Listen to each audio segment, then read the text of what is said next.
Broke out on June 25, 1950.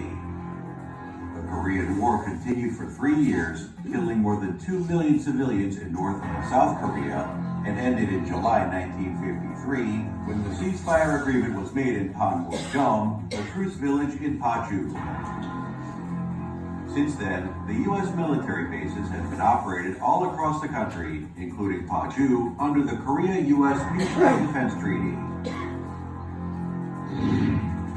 And many of the children of mixed races who were born between U.S. soldiers and the Korean women in base towns, war orphans, and children of single mothers were adopted internationally to avoid social prejudice.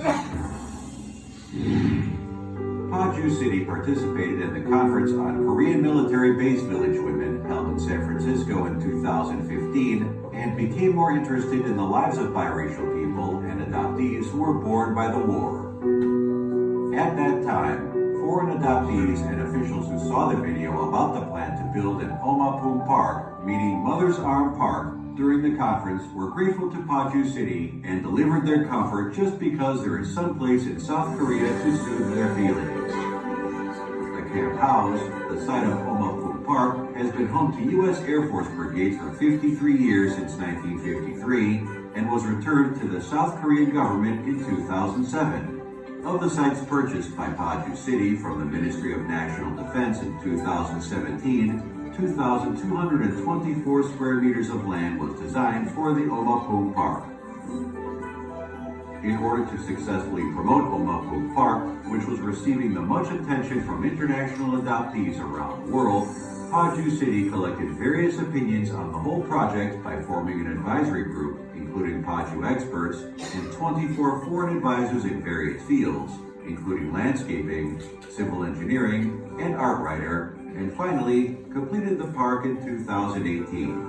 해외 입양인의 한국 방문 시 모국의 정을 느낄 수 있도록 만든 휴머니즘 공원 엄마품 동산이 준공됐습니다.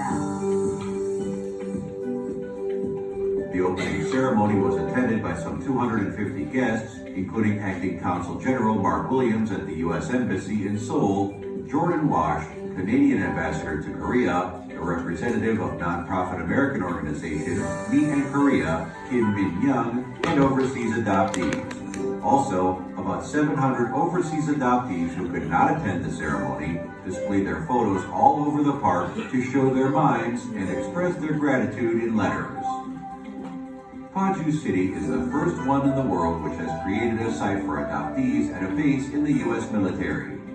The purpose of the Omapung Park is to make overseas adoptees to feel nostalgia for their motherland, being a hometown for them. Paju City has chosen 3 symbolic sculptures through a public contest and donation in Omapung Park, where the Korean adoptees around the world can take pride as a Korean and feel affection for their homeland during their first visit to Korea.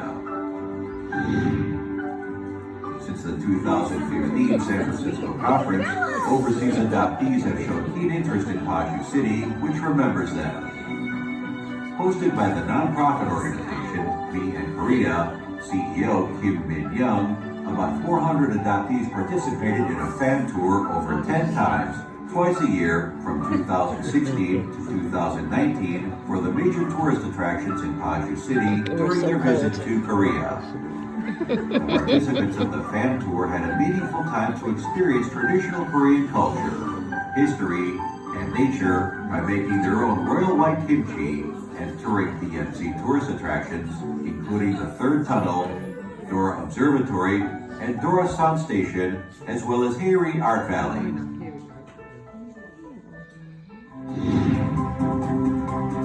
Through the project of finding homeland for the overseas adoptees, such as Omapung Park and Fan Tour, Paju City will create a new momentum for the people of mixed blood and adoptees who are the painful wound in modern Korean history to take pride as a Korean and be proud of their motherland. At the same time, we will continuously do our best to create opportunities for overseas adoptees and the Korean people to commune with each other and form a bond of sympathy between them.